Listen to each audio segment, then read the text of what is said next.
อันนี้ก็ยังอยู่เรือนเนาะอันนี้ก็อยากจะอัปเดตชีวิตเล็กๆน้อยๆเนาะที่จริงก็คือบ่ได้อยากจะออกไปเฮ็ดเวียกหรือว่าไปอิหยังหรอกที่จริงเขาก็พอมีเรือนอยู่หั้นนะจริงอยากเฮ็ดหยังอยู่เรือนหรือว่าอยากใช้ชีวิตหลายกว่าแต่ว่ามันปัจจัยหลายอย่างเนาะคือยังบ่สามารถที่จะให้มันมีรายได้หรือว่าคนภายในครอบครัวสามารถหากินเองได้เนาะคือน้อง2คนก็ยังบ่ค่อยได้ปานใดก็จำเป็นเนาะต้องได้ออกไปอันนี้ก็อยู่เรือนก็คือต้องออกไปเฮ็ดเวียกเนาะคือต้องไปขายเครื่องอยู่ห้านอีกจุดหนึ่งแล้วถ้ามีเวลาก็มาเรือนบ่มีเวลาก็ได้ประจำอยู่ห้านเนาะก็มันก็บ่ได้อยากจะอยู่ห้านปานใดดอกว่าอยู่ห้านอยู่หยังเนาะมันแม่นอยู่ว่ามันหาเงินได้สามารถขายเครื่องหาเงินได้ก็จริงแต่ว่าชีวิตแท้ๆเราก็อยากจะใช้ชีวิตแบบนี้เนาะพื้นที่ก็ยังหลายที่ว่าเราอยากจะเฮ็ดหลายอย่างอยากจะสร้างหลายๆอย่างขึ้นมาเนาะก็แต่มันก็ยังบ่มีเวลาเพราะว่าจิว่าจั่งใดคือมักจะมีปัญหาก็คือเรื่องภายในแบบครอบครัวบ่แม่นว่าปัญหาอย่างอื่นเนาะคือมันเป็นเรื่องความคิดของแต่ละคนเนาะเพราะว่าเขายังบ่ทันพร้อมยังบ่สามารถที่จะเฮ็ดอย่างอื่นได้คือน้อง2คนก็ในตอนนี้นะ2026ก็ถือว่าเนาะยังบ่สามารถเอาชีวิตรอดด้วยตัวเองเนาะยังบ่นั่นเนาะแต่ว่าผู้ห้องข้อยก็ถือว่าอายุหลายแต่ก็บ่ฮู้คือกันถ้าได้เบิ่งคลิปก็เบิ่งเอาเด้อตอนนี้พวกเจ้านะอีกผู้หนึ่งก็15ปีก็ยังคิดหยังบ่ได้เนาะยังน้อยผู้หนึ่งก็28ก็28 29แล้วก็ถือว่า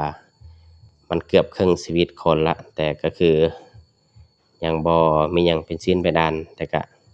บ่เป็นหยังเนาะเราก็ได้ประคองไปก่อนเพราะว่ามันหน้าที่เรามันก็จำเป็นต้องได้ประคองต้องได้ช่วยไปคือสิ่งที่ข้อยอยากเฮ็ดอยู่เรือนเนาะก็บ่ได้มีหยังหลายหนึ่งเนาะข้อยอยากอันนี้นะอันนี้มันเพาะอันนั้นไว้นี่มันก็จะเป็นต้นมะเพ็ดเนาะแล้วก็อันนี้ก็จะเป็นอันเอาไว้ใส่มะเพ็ดให้มันได้อายุหน่อยหนึ่งแล้วก็ค่อยเอาลงดินเพราะว่าพื้นที่ดินมันยังบ่ค่อยดีปานใดนะต้องได้นานหน่อยหนึ่งต้องได้ใช้เวลาหน่อยหนึ่งที่จริงอยากเฮ็ดจั่งซี้แหละแต่มันก็บ่ได้ว่ามันจะได้หยังดอกบ่ได้ว่าได้รายได้หลายอันนี้ก็มันมีอีกจุดหนึ่งข้อยใช้เป็นอันปลูกเป็นมะฮุ่งฮอลแลนด์ไว้คืออีกฝากหนึ่งเนาะหลายเติบก็ปลูกไว้ก่อนซื่อๆไว้เผื่อว่าถ้าปลูกเต็มนี่แล้วมันพอได้ขายที่เหลือที่ว่ามันบ่ได้ปลูกเข้าไปเติมข้อยก็จะขายออกขายได้เท่าใดก็เอาบ่ได้อิหยังหลายต้นมะเพ็ดก็จะใส่ประมาณนี้แหละก็ปลูกแล้วก็กะว่าเอาไว้ขายสร้างรายได้เสริมมันคือมันบ่ได้เฮ็ดหยังหลายอยากจะเอามาอัปเกรดพื้นที่เนาะเพราะว่ามันพื้นที่ว่างมันก็หาเงินหยังบ่ได้ก็คืออยากจะขายมะเพ็ดกับมะฮุ่งเป็นรายได้เสริมอันนี้ก็บ่ได้คิดหยังหลายแต่ก็คือมันเอาแบบง่ายๆเนาะความคิดข้อยที่จริงอยากได้บักนาวพร้อมแต่ว่าบักนาวนี่ก็ยังยากหน่อยหนึ่งข้อยอยากได้บักนาวจัก10 20ต้นเนาะเอาไว้ปลูกแถวๆนี้เรียงกันเป็นแถวแล้วเก็บขายคือมันเป็นสิ่งที่หลายคนเขาใช้ในชีวิตประจำวันอันนี้ก็ต้องยอมรับว่ามันดีเนาะเพราะว่ามันสามารถขายได้เรื่อยๆเพราะว่าคนใช้ในชีวิตประจำวันก็คือมันเป็นสิ่งที่สามารถขายได้ตลอดมันบ่แม่นว่าในตลาดมันจะมีหลายหรือว่าไม่หยังต่างๆก็คือเราขายในส่วนของเราไปแล้วก็แล้วก็คือบ่ได้ขายราคาแพงหลาย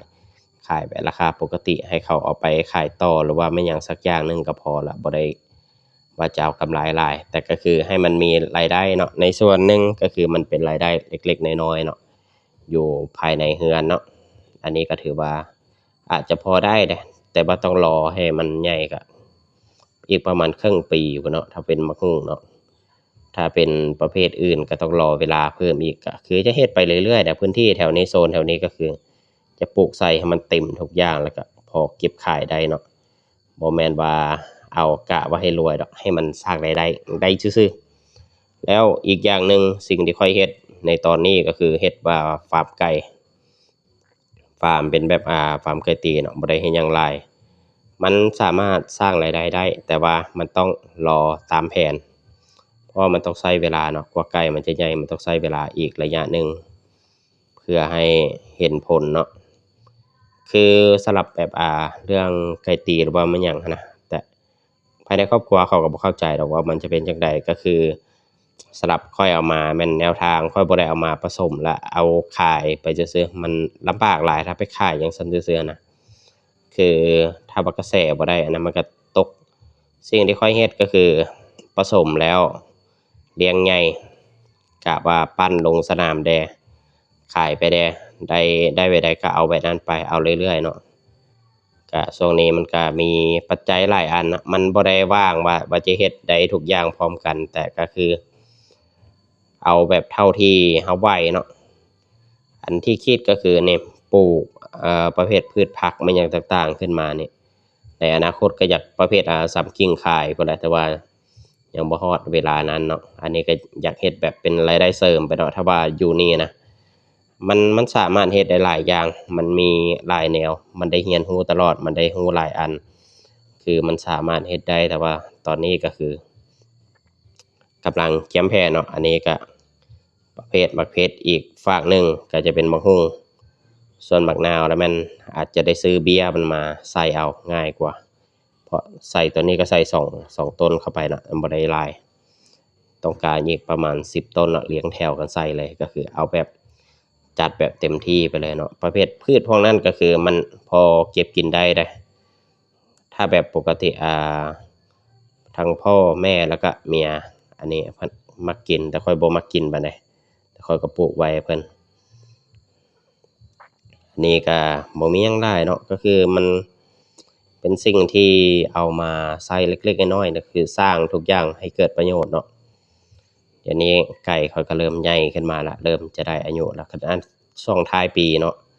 กว่าจะพอมีผลงานหรือว่าก็ต้นปี2027พุ่นเนาะกว่าจะได้เนาะอันนี้ก็ถือว่ามันเป็นแผนแล้วก็มาเล่าเรื่องมาเว้าไปหยังต่างๆเนาะส่วนใหญ่ก็คือลงทางยูทูบเนาะเอาไว้ทางนี้แหละก็คือมันบ่ได้มีหยังหลายช่องยูทูบก็เป็นช่องข้อยเองบ่ได้ว่าข้อยสิไปเอา engage หรือว่าไปเอามาหยังที่ว่าหายอดวิวหามาหยังมันบ่ได้หยังปานใดดอกมันก็บ่คุ้มค่าส่